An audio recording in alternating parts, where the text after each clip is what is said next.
Hey, Todd. Hey, Rich.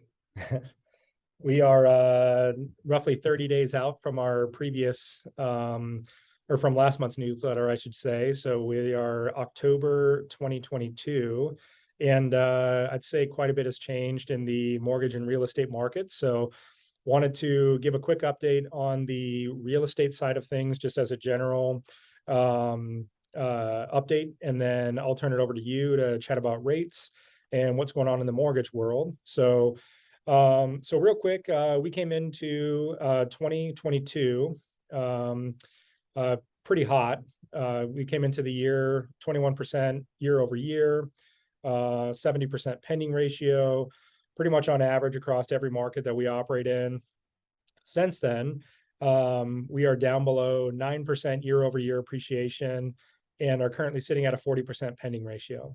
So a lot of what we're hearing right now in the media is that there is a crash that's looming.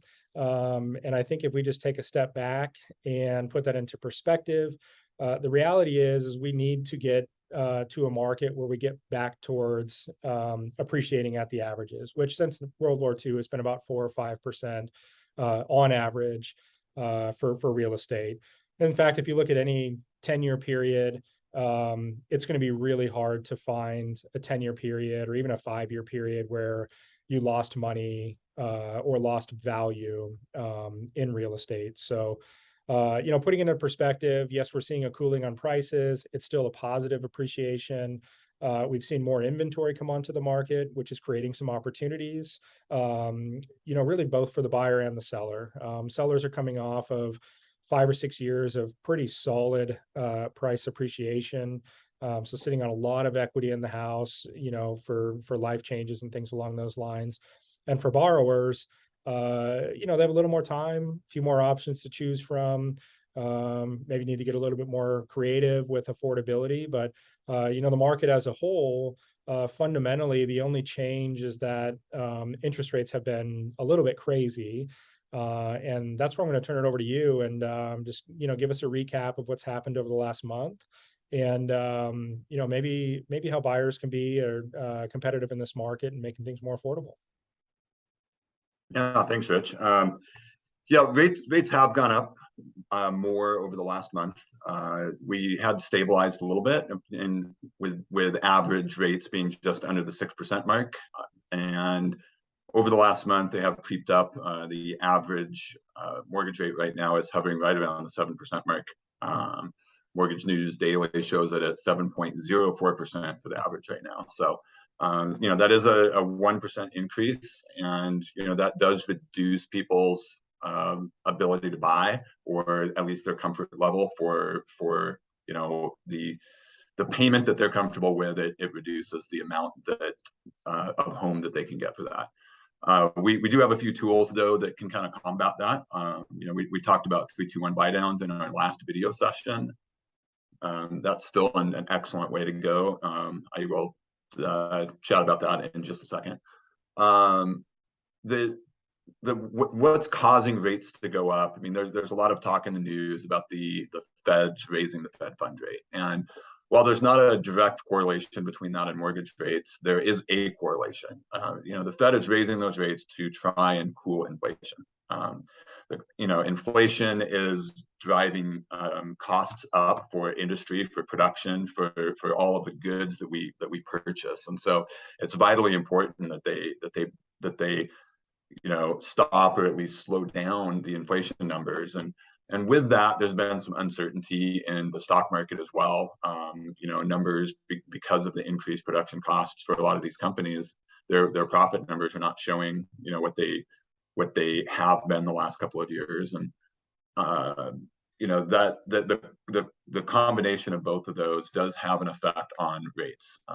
We don't know what the top will be, but although a 7% rate sounds very high to people coming out of these 2 and 3% rates we had this time last year, the reality is that we're pretty much right in between the 20 and 50-year average for rates right now. So we're not at high rates. We're really on a long-term scale. We're right in the middle. We're right on the average of where mortgage rates have been. But to combat that, with the recent, boom in housing that we've had, in addition to your normal permanent rate buy downs where you're buying the rate down permanently, we do still have the 2-1 and 3-2-1 buy down products that we talked a little bit about last month. Just to give some numbers, on a 30-year fixed mortgage with let's say 15% down on a $700,000 purchase price, if somebody's payment was normally going to be, this is just under where a jumbo loan would be, so this is a little bit on the higher side for Spokane County, but if a payment was going to be, let's say, $5,200 for a conventional loan, without buying the rate down and doing a price reduction on that loan or doing a permanent buy down might save them $100 a month or $150 a month. Doing a 3-2-1 buy down can save them, depending on where rates are at, anywhere from $800 to $1,000 a month. So Yeah, I ran a scenario for a client the other day, and on a $600,000 purchase, 10% down at like a 6.75% interest rate. In that 3 years, it saved $30,000 a year, or over the 3 years, sorry, $30,000 over those 3 years in monthly mortgage payments.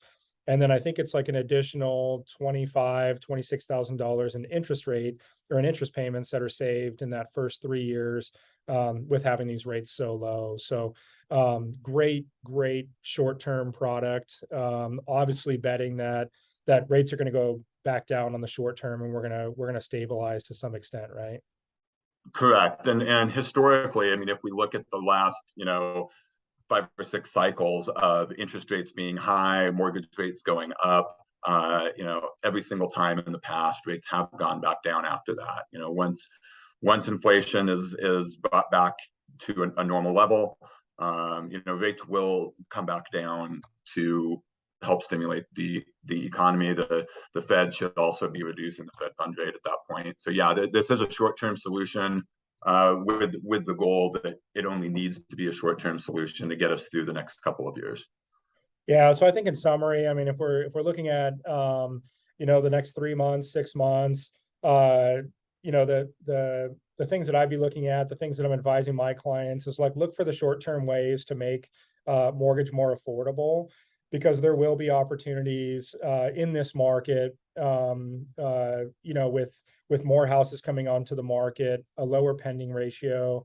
If you combine those opportunities or the environment of that market with the way to make it affordable, you're gonna always operate in that zone within real estate where it's safe to buy real estate.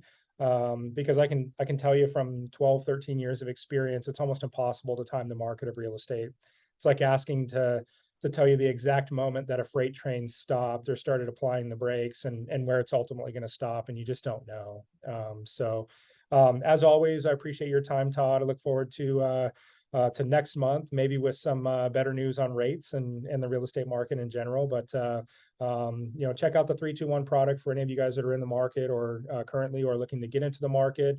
You can reach out to Todd or myself or anyone on our mortgage team or real estate team, and in an effort to try and make it more affordable for you to own a home. So I appreciate your time, Todd. Yep, thank you, Rich.